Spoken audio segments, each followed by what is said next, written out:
Jobcast. Jobcast. Jobcast. Jobcast. Bienvenue sur Jobcast. Le but de cette émission, c'est d'interroger des professionnels pour découvrir leur métier et leur parcours. Aujourd'hui, nous recevons Aziz Omari pour lui poser des questions sur l'organisme de la formation S2M. Bonjour. Qu'est-ce que c'est S2M ? Alors, S2M Formation est un organisme de formation spécialisé dans la formation par alternance et dans la formation continue. Qui peut s'inscrire à S2M ?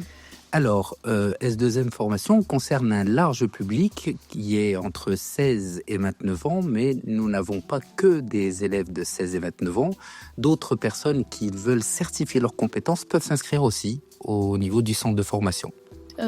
Pour les personnes qui ont déjà leur expérience et qui veulent se certifier, vous arrêtez à un âge précis ou... Non, pas forcément. Lorsqu'il y a un projet, en l'occurrence pour un projet de création d'entreprise, je vous donne l'exemple, Oui. ou pour une personne qui est en reconnaissance en tant que travailleur handicapé, il n'y a pas de limite d'âge. C'est-à-dire qu'une personne qui est en CDI dans une entreprise peut mettre une pause à son CDI pour le transformer en contrat d'apprentissage, d'accord, le temps d'être diplômé. Une fois diplômé, il retrouve son CDI tel qu'il l'avait laissé, mais avec un diplôme en plus. Et qui sont les formateurs ?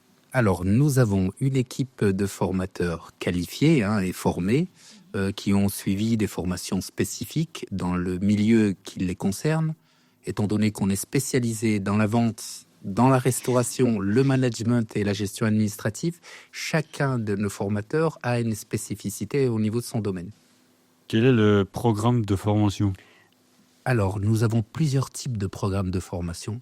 En l'occurrence, étant donné qu'on est vraiment basé sur le milieu de la vente et du commerce, nous avons un programme lié au management des équipes. Nous avons aussi un module qui est spécifié dans la gestion administrative et enfin, le dernier qui est dans la négociation relation client. Quel est le rythme planning ? Alors, le rythme, en fait, c'est justement l'un des atouts de cette formation, c'est-à-dire que ça reste une formation donc certifiante et diplômée, mais avec un programme très léger, c'est-à-dire qui s'étale sur 12 mois, d'accord, à hauteur d'une journée de cours par semaine. Donc, en quelque sorte, pour résumer, dans un contrat d'apprentissage, il faut savoir qu'un contrat d'apprentissage est constitué de 35 heures. Mais les 35 heures se constituent de telle manière à ce que vous ayez 27 heures en entreprise, plus 8 heures en cours. Donc, ce qui fait 35 au total. Quelles sont les entreprises partenaires ? Alors, question très intéressante. Étant donné qu'on est dans une multitude d'activités, nous disposons d'un très gros réseau d'entreprises, en effet, et toutes les entreprises aujourd'hui signent comme une sorte de contrat de partenariat. On travaille avec les Carrefour, on travaille avec Claire's, Miss Cookies, beaucoup de commerces de proximité en l'occurrence, une multitude. Pour vous les citer, il me faudrait un peu plus de 2 heures, je vous le cache pas. Mais on a beaucoup d'entreprises partenaires en effet. Et si je vous dis que chaque semaine, il y a à peu près 3 entreprises qui souhaitent rejoindre notre réseau. Doit-on trouver une entreprise avant et les conseils pour en trouver une ? Est-ce que vous avez un réseau de partenaires pour les futurs jeunes ? Question encore très intéressante. Alors, en effet, nous encourageons nos différents apprentis à chercher de par eux-mêmes parce que c'est une excellente initiative et ça vous entraîne à intégrer le monde du travail. Cependant, en effet, nous disposons d'un réseau aussi. On voit que le jeune galère un petit peu à trouver, mais qu'il a passé les différentes étapes. Je vous donne un exemple. Vous cherchez pendant 2 semaines, mais vous vous levez tôt le matin. Il faut se lever le matin. Il ne faut pas attendre l'après-midi. Et qu'on réalise tous vos efforts. En effet, une fois que cette étape est validée, nous disposons d'un réseau d'entreprises qui est prêt à vous accueillir. Donc, il n'est pas obligatoire d'avoir une entreprise. C'est-à-dire que déjà, il faut faire la démarche d'en chercher. Et si vous ne trouvez pas, on se fera un plaisir de vous en trouver une. Alors, je me permets, en effet, étant donné que je suis beaucoup à l'écoute des entreprises et surtout au niveau des employeurs, parce que c'est ceux qui sont concernés. Alors, un conseil, c'est que déjà, surtout quand vous cherchez dans le milieu de la vente, mais peu importe, n'importe quel milieu, il y a certains codes à respecter dans le milieu, dans la recherche de travail. Et en l'occurrence, c'est vrai que c'est très appréciable de recevoir un CV le matin, parce que quelque part, vous prouvez à votre employeur que vous êtes quelqu'un qui se lève tôt pour chercher son travail et qui n'attend pas les après-midi. Après, il y a d'autres conseils qui sont liés à ce qu'on appelle le savoir-être. Le savoir-être, qu'est-ce que c'est ? C'est déjà le premier impact. Quand vous allez rencontrer un employeur, eh ben, le premier impact, il est visuel. Comment je le vois ? Donc c'est vrai que, je vous donne un exemple, vous cherchez un travail dans la parfumerie, vous vous présentez en survêtement, basket, casquette. À votre avis, est-ce que vous pensez qu'il va accepter votre... Non. Il y a d'autres aussi points qui sont essentiels. Exemple, la présentation de votre CV. Si vous le pliez en 4 dans votre poche et que vous le donnez à votre employeur, il ne l'acceptera pas, peu importe son contenu. Vous voyez ? Alors, il y a beaucoup de conseils comme ceci. C'est vrai que chaque élève qu'on accueille, on réserve à peu près 16 heures sur le fait de préparer l'élève avant l'entretien. Pouvez-vous nous décrire chacune des formations, le débouché, le prérequis, commerce, vente et restauration? Alors, en effet, nous proposons, je vais les mettre dans l'ordre en termes hiérarchiques, c'est-à-dire qu'au niveau restauration, nous proposons un titre professionnel agent de restauration, d'accord, qui est un niveau CAP. Attention, il faut savoir que les diplômes que l'on propose, ce ne sont pas des diplômes éducation nationale, mais des diplômes qui sont proposés par le ministère du Travail et de l'Insertion, d'accord. Donc, c'est des cursus en effet de 1 an, à hauteur d'1 jour de cours par semaine, et le reste en entreprise. Alors, au niveau de la restauration, j'ai d'excellents exemples, d'accord. En l'occurrence, j'ai un élève qui a terminé son cursus il y a 1 an et demi et qui est chef de cuisine chez Californian Burger. Très bel exemple. Et qui gagne un bon salaire actuellement. Alors, on a les agents de restauration, en effet. La majorité, il faut savoir que au niveau de la restauration, on atteint les 95% de taux de réussite au niveau du diplôme. 100% de ces élèves, pour vous dire, parce que le milieu de la restauration, c'est un métier, ce qu'on appelle un métier sous tension, c'est-à-dire que les employeurs ont beaucoup de mal à recruter dans la restauration. Et bien 100% de ces élèves se voient proposer un CDI à la fin de leur formation. En l'occurrence, ce fameux élève que j'ai pu recevoir, lui, il a évolué dans un restaurant. Du fait qu'il a super bien évolué, il y a un chef de restaurant qui est venu et qui a demandé le major de promotion, c'est-à-dire celui qui a eu la meilleure note à l'examen, pour avoir un poste tout de suite de chef de cuisine. Vous voyez. Après, on a le titre professionnel. Alors, comme je disais, c'est toujours tous nos diplômes. C'est 1 jour de cours, 1 an. Ça dure qu'1 an. Et c'est rémunéré. Après, on a le titre professionnel conseiller de vente. Celui-ci, il est de niveau 4, c'est-à-dire niveau bac. D'accord ? Donc, celui-ci, 1 jour de cours par semaine, pareil. 1 an, d'accord. Les prérequis, en l'occurrence, alors, pour la restauration, on exige uniquement un niveau A2. Je ne sais pas si vous savez ce que c'est que le niveau A2, niveau français. Et un niveau 3e minimum avec obtention du brevet. Si vous n'avez pas eu le brevet, vous pouvez arriver d'un autre pays qui n'a pas exactement les mêmes codes que chez nous en France. On va demander un niveau A2, c'est-à-dire niveau A2, c'est l'Office d'immigration qui attribue ces niveaux. C'est un niveau français. Je comprends le français, je sais me faire comprendre, d'accord ? Je sais écrire, mais sans orthographe, sans la grammaire spécifique, mais je sais au moins prendre une prise de notes si je dois m'occuper du service, d'accord ? Au niveau du titre professionnel conseiller de vente, nous avons en effet, on fait un test, celui-ci, parce que ça reste un niveau bac. Donc on a un test de prérequis qu'on administre à chacun des élèves. Celui-ci, au niveau prérequis administratif, vous avez besoin du brevet des collèges, d'accord ? Donc forcément, ou si vous venez d'un autre pays, le niveau A2, d'accord ? Et le test de positionnement qui est en interne chez nous. On doit évaluer si vous avez le niveau pour qu'on vous conduise jusqu'au diplôme. On ne vous demande pas d'être un vendeur, attention. On se demande uniquement si vous avez les capacités d'aller jusqu'au diplôme. Je vous donne un exemple. Vous ne savez pas faire une addition, vous ne savez pas faire une multiplication, d'accord ? Ou un autre point, sincèrement, il faut commencer déjà par apprendre les maths avant de faire de la vente, d'accord ? On ne pourra pas vous réenseigner les rudiments élémentaires. Donc forcément, on est obligé de vérifier votre niveau. Mais pour vous dire, j'ai des élèves, par exemple, actuellement, qui ont 15 ans et demi et qui se présentent pour un titre professionnel conseiller de vente niveau bac. Et ça se passe très très bien. En l'occurrence, pour le titre professionnel, la plus grosse des valeurs qu'on va juger, c'est la détermination. Voilà. Après, on a les niveaux BTS. Donc forcément, tous les élèves qui ont obtenu le diplôme titre professionnel conseiller de vente chez nous peuvent se présenter au niveau BTS. Pareil, le BTS, c'est 1 an, 1 jour de cours. Donc nous avons un BTS management des unités marchandes et nous avons un BTS négociation relation client. D'accord ? Donc ces deux BTS sont en fait la suite logique du titre professionnel conseiller de vente. Là, par contre, il faut avoir un niveau bac ou être en possession du titre professionnel conseiller de vente pour pouvoir intégrer une classe. Bienvenue sur Podcast. Bienvenue sur Podcast. Quel est le quotidien de ces jeunes qui travaillent dans ces domaines-là? Alors, le quotidien de ces jeunes, il faut savoir une chose, c'est que le statut d'un apprenti, il faut bien savoir une chose, c'est qu'un apprenti répond aux droits et devoirs d'un salarié classique. D'accord ? Donc, en quelque sorte, c'est une excellente immersion dans le milieu du travail. C'est-à-dire que c'est le quotidien d'un salarié, tout simplement. Sauf qu'il a les atouts d'un étudiant. C'est-à-dire qu'une fois par semaine, il va aller en cours. En général, ils sont tous pressés de rattaquer les cours. Je ne vous le cache pas. D'accord ? Mais ils répondent exactement aux mêmes exigences qu'un salarié classique. Sauf qu'un apprenti dispose dans l'entreprise, je dis bien dans l'entreprise, de ce qu'on appelle un maître d'apprentissage. D'accord ? Le maître d'apprentissage, c'est qui ? C'est le patron de, je vous donne l'exemple, Carrefour. L'exemple de Carrefour.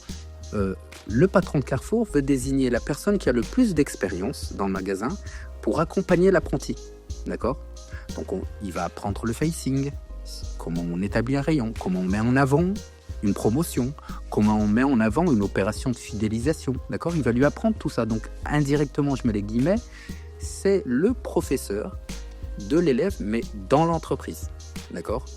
Donc quelque part, il est aussi élève. Mais je vous admets que la majorité des entreprises demandent une autonomie, c'est-à-dire qu'il faut que vous arriviez à l'autonomie. On ne va pas vous tenir la main tout le long du cursus.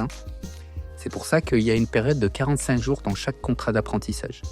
45 jours, ça équivaut à 2 mois. C'est-à-dire que le patron se dit, je donne 2 mois à ce jeune pour qu'il devienne autonome. D'accord ? Et après, le reste de l'apprentissage, qu'est-ce que vous allez faire ? Vous allez constituer un dossier que vous allez présenter à un jury en fin d'année.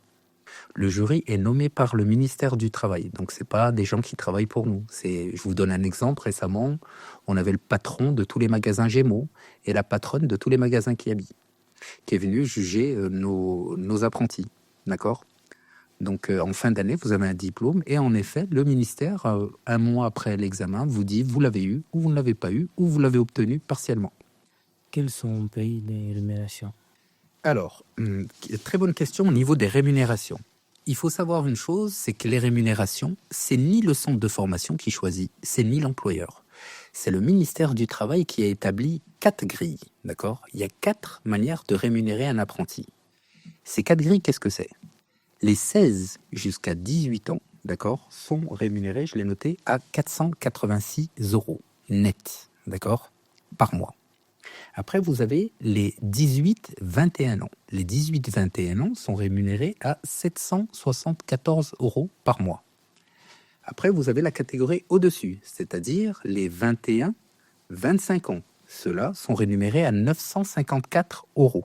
D'accord ? Et enfin, la dernière catégorie, la plus gracieuse, eux, les plus de 25 ans, voire 26 ans, sont rémunérés à 1800 €. Donc, ces 4 grilles, ok, c'est l'employeur qui vous paye.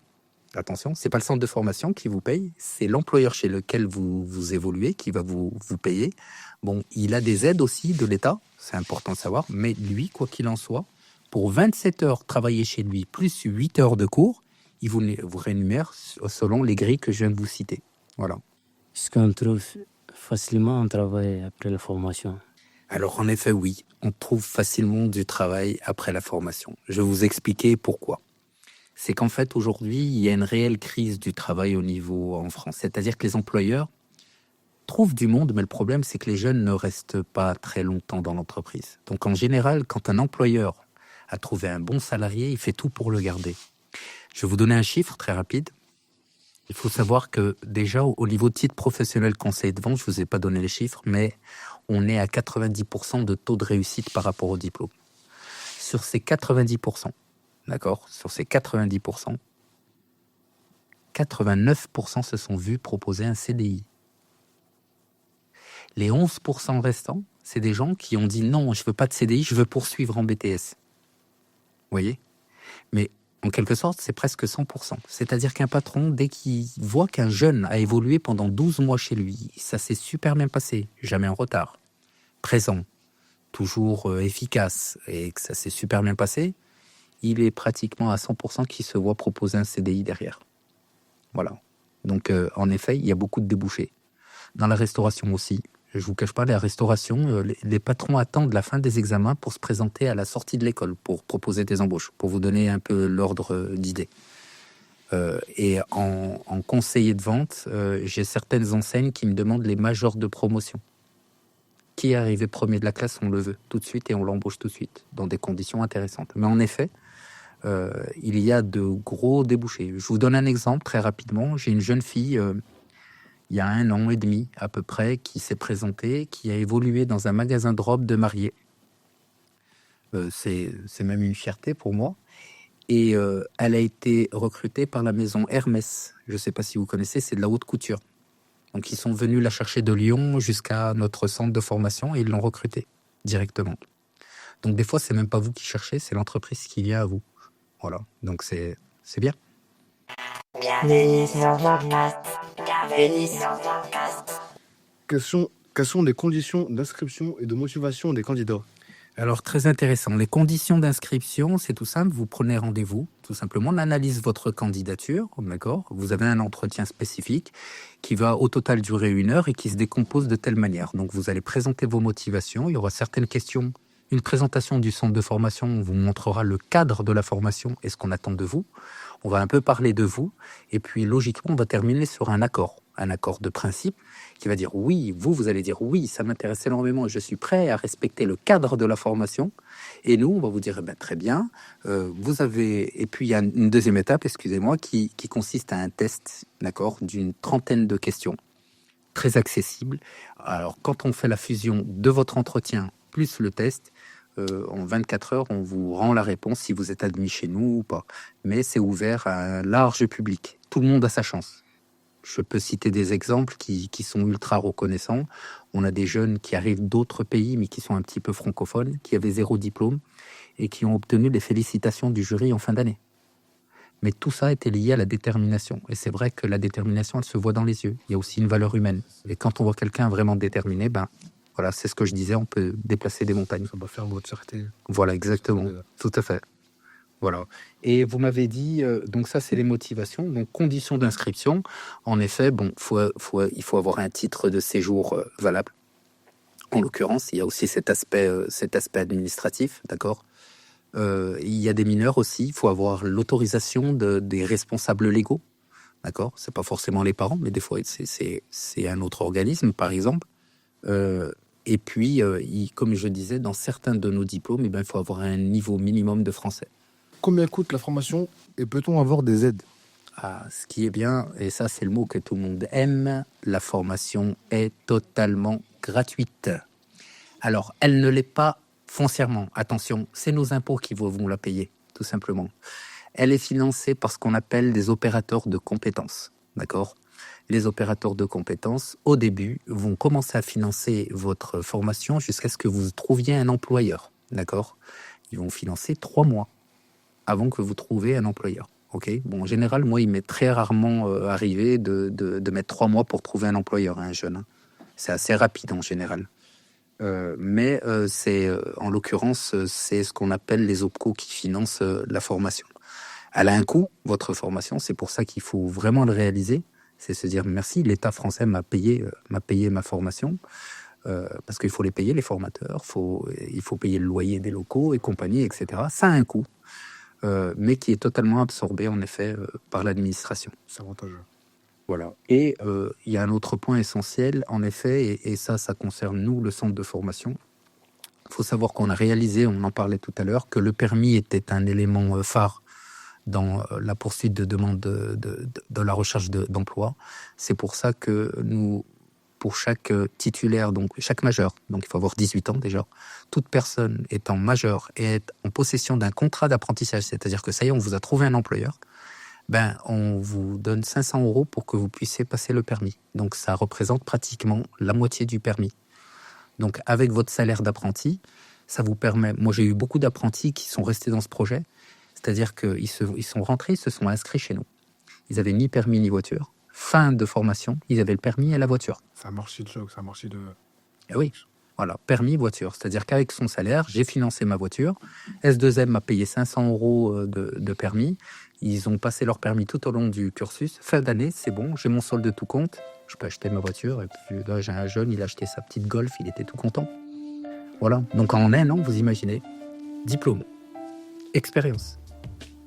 N'oubliez pas, c'est important, parce que le diplôme ne suffit pas. Expérience. Grosse probabilité d'embauche. Permis. Voiture. Rémunération. C'est que du gagnant. J'espère avoir répondu à toutes vos questions. Je vous remercie d'être venu et c'était très, très intéressant. Et... Je serais ravi de tous vous accueillir pour toutes les personnes qui souhaitent nous rencontrer. Et ce fut un plaisir partagé. Et je remercie aussi toute l'équipe pour nous avoir accueillis pour cette expérience. Très bien. Merci beaucoup. C'est la fin de notre épisode sur les métiers de la vente et les formations pour y accéder. Merci à Nemati, Judith, Mokhtar, Tatoul et Malik d'avoir écrit et posé ces questions. Et merci à Aziz d'être venu y répondre. On se retrouve bientôt pour un épisode de Jobcast.